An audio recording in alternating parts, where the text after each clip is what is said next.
הלו. אני לא מאמין שמצאתי אותך. תקשיב. מי זה? אני מעתיד שלך. מה? איך אתה יודע מי אני? תקשיב, זה לא משנה עכשיו, אין לך זמן.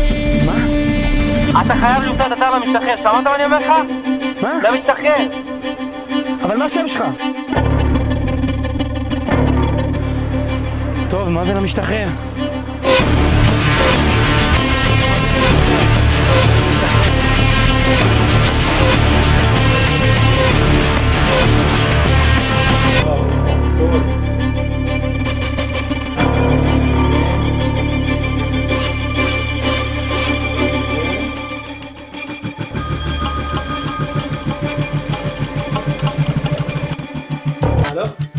אני זה אתה, הצלחת.